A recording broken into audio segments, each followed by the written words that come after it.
Assalamu alaikum wa rahmatullahi wa barakatuh. Bismillahir Rahmanir Rahim. Welcome to today's physics class. Today is the third chapter on the chapter 7 of waves and sounds. In the previous second class, we have discussed on some mathematical problems regarding simple pendulum and mass spring oscillator. And we have also provided some definitions regarding different terms of simple harmonic motion. We have discussed what is called time period, what is frequency, what is amplitude, what is phase, etc. Today, inshallah, we will discuss about what is called wave. We will provide definition of it. Then we will discuss about some characteristics and types of waves, categorization of different kinds of waves, comparison between the transverse wave and longitudinal waves, the major two types, classification of wave, and some wave related quantities like amplitude, complete wave, frequency, time period, etc. At first, we define what is called wave. Wave is a type of oscillation that doesn't permanently displace particles but transfers energy from one place to another place. And the particles associated with wave follows the motion of simple harmonic motion. As an example of wave, we can say about a wave produced on a rope or a sound wave. So here we see a boy is producing a wave on a rope that is tied with a tree on the other end. So the particles of the rope is moving upward and downward, producing a simple harmonic motion.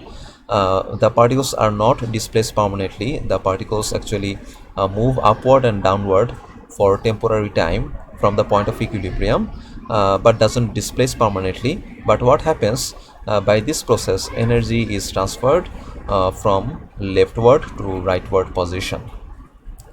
And also in case of sound wave, we see there is a speaker that is producing sound continuously, and the air particles around it are moving to and fro and transferring the energy to the next particle, and this particle is again transferring energy to the next successive particle.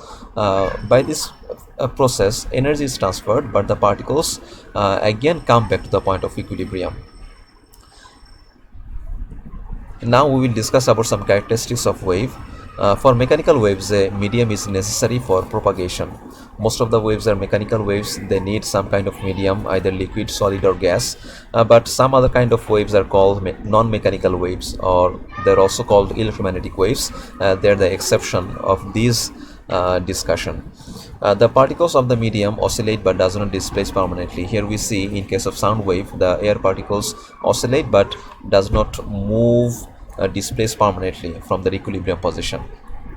And the energy can be transferred from one place to another place through waves. We know it already. The energy transported by a wave is directly proportional to the square of the amplitude of wave. Now there is a relation between the amplitude of the wave and the energy transferred by the wave. What is the relation? Here we see this wave has a low amplitude, that is why it has low energy, and this wave has high amplitude, that is why it contains high amount of energy. The relation is E proportional A square. That means energy is directly proportional to the square of the amplitude.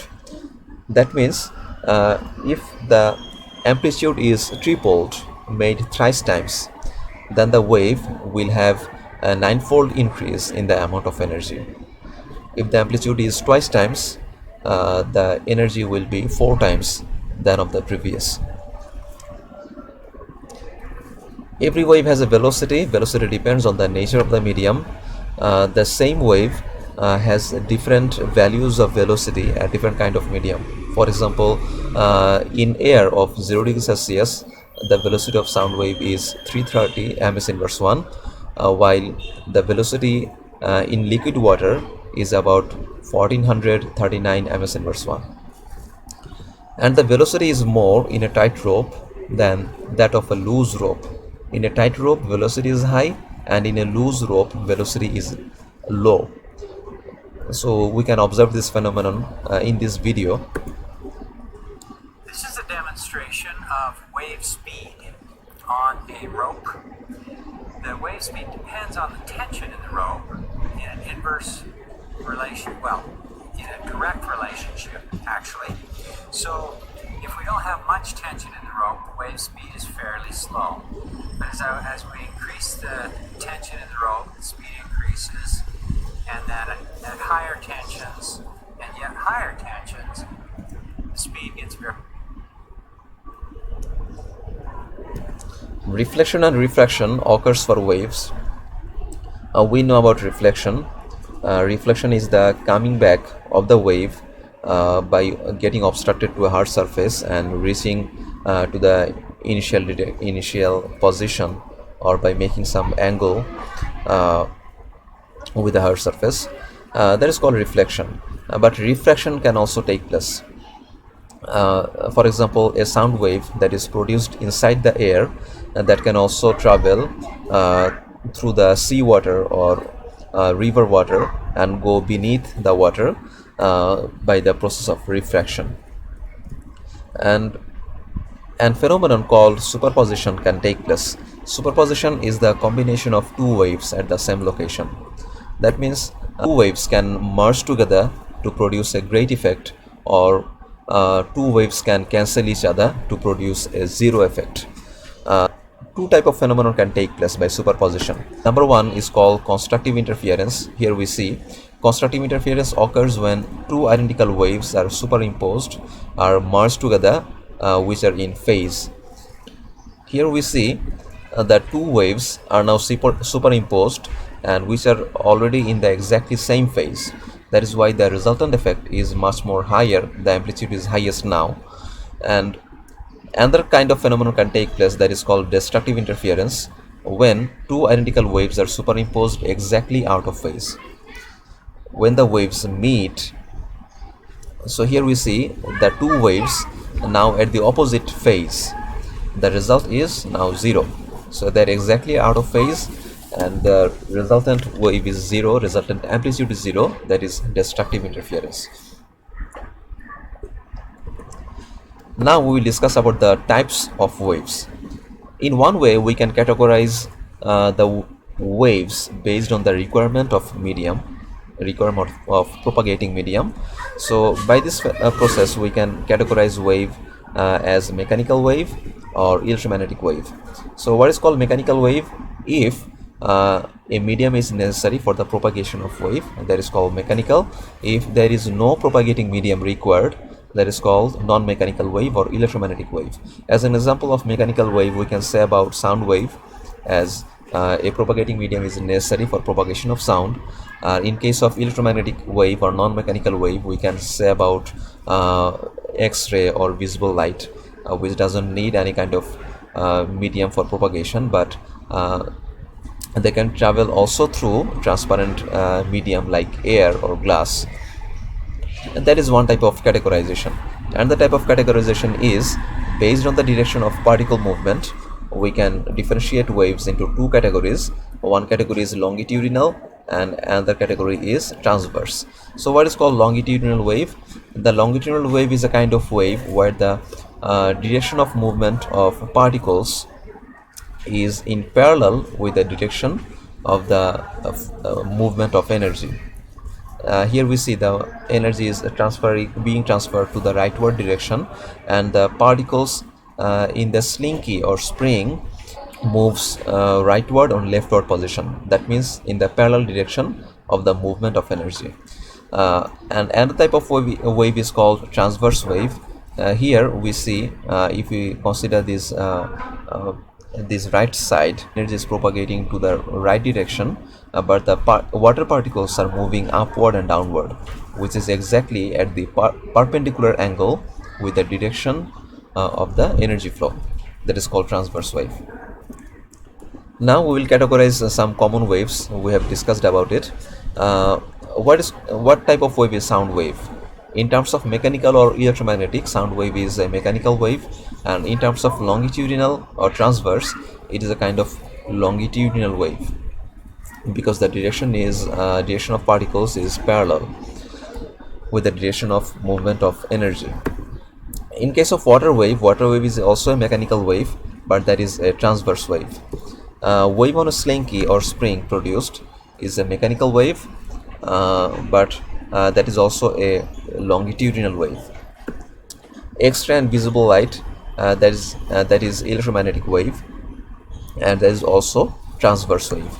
Here, in case of electromagnetic wave, it is composed of variable electric field and magnetic field, and the a movement of and the oscillation of electric field and magnetic field is at perpendicular angle or 90-degree angle with the direction of propagation of wave energy. Now we'll compare between the transverse wave and longitudinal wave. We know about them already. What is called transverse wave? Transverse wave is the wave where the direction of movement of particles is perpendicular with the direction of energy flow. In case of longitudinal wave, the direction of movement of particles is in parallel with the direction of movement of energy, and the wave travels in form of crests and troughs. In case of transverse wave, we see multiple number of crests and troughs. By producing this, the energy propagates forward. In case of longitudinal wave, we see condensation and rarefaction locations on the propagating medium. A single wave, in case of transverse wave, constitutes one crest and one trough. That means by merging one crest and one trough, we can get a single wave. And in case of longitudinal wave, a single wave is created with a condensation and a rarefaction location. As an example of transverse wave, we see electromagnetic wave or water wave are the example of transverse, and sound wave and wave on a slinky or spring is an example of longitudinal wave.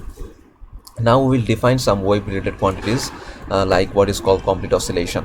Complete oscillation is the phenomenon when a particular point reaches to the initial position from the same direction. So here we see the particles in case of longitudinal wave is moving rightward and then leftward and then coming back to the point of equilibrium from the initial direction. Then it is said to perform one complete oscillation. And in case of transverse wave, the particles are moving upward and downward and then reaching back to the point of equilibrium from the same direction. Then it is said to perform one complete oscillation. Now what is called time period? The time required for one complete oscillation is called the time period. So here we see to produce a single crest and single trough, or to produce a single complete oscillation, the required time is called time period T. What is called frequency? Frequency is the number of complete oscillations every second. So the number of complete oscillations that takes place every second is called the frequency, and the frequency equals to 1 by time period, that is inverse of time period. So from this we find a formula, F equals 1 by T. Now a matter of great importance to remember is when the same wave propagates through different medium, frequency and time period never change, but wavelength and velocity changes. For example, if a same sound that is now traveling through air and then it is being refracted through the water, while that is refracted through the water, the frequency and time period will never change for the sound wave, but the wavelength will increase, wavelength will change. As a result, velocity will also increase. What is called wavelength? The distance traveled by a wave in one time period is called wavelength, that is denoted by Greek letter lambda. In other words, the distance between consecutive two phases is called wavelength. That means in case of transverse wave, the distance between two crests is called a single wavelength, is called wavelength. In case of longitudinal wave, the distance between two consecutive same phase, two consecutive compressions can be said as wavelength of the longitudinal wave. What is wave velocity? The distance traveled by a wave in 1 second is called the wave velocity. From the formula, we can say that wave velocity is the amount of distance traveled by a given time. So if we divide the distance by time, we can get the velocity, and if we take wavelength as the distance, then we should take the time period as the given time. But we also know that 1 by t can be written as frequency. Then we can say wave velocity equals to wavelength times frequency. We have replaced 1 by time period by frequency, and we get a formula wave velocity nu equals to f lambda. What is called amplitude? In transverse wave, the maximum displacement of a particle from the position of equilibrium is called the amplitude. Here, the distance from the equilibrium position to the crest or trough can be said as amplitude, the maximum displacement of the wave from the point of equilibrium. But in case of longitudinal wave, to determine the amplitude is much more complex. But for simplicity, we can say that the density of the compressions of the medium is the amplitude of longitudinal wave.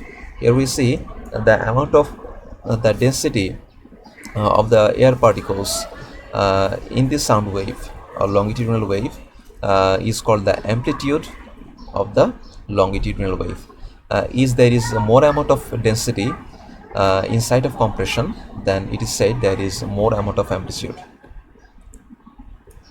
So let's revise what we have learned today. We have defined wave. What is called wave? Wave is a kind of oscillation that transfers energy from one place to another place. It can transfer energy through a medium that will be called mechanical wave, or it can propagate energy without the help of any propagating medium, that will be called electromagnetic wave. We have also discussed about some characteristics of wave. Wave has a velocity, and velocity of wave changes from medium to medium, and particles are not displaced permanently, etc. And we have also discussed types of waves. We can categorize waves in two categories: mechanical or non-mechanical waves. We can also categorize waves in longitudinal wave or transverse wave. We have also compared between the features of transverse wave and longitudinal waves, and we have also discussed some wave related quantities like what is called wavelength, what is called amplitude, what is called wave velocity, etc. So at the end of today's class, you have a homework. Compare the features between the transverse wave and longitudinal wave. আজকের মতো class এখানেই শেষ। সবাই ভালো থাকো ইনশাআল্লাহ। সুবহানাকাল্লাহুম্মা ওয়া বিহামদিকা আশহাদু আল্লা ইলাহা ইল্লা আনতা আস্তাগফিরুকা ওয়া আতুবু ইলাইক। আসসালামু আলাইকুম ওয়া রাহমাতুল্লাহি ওয়া বারাকাতুহু।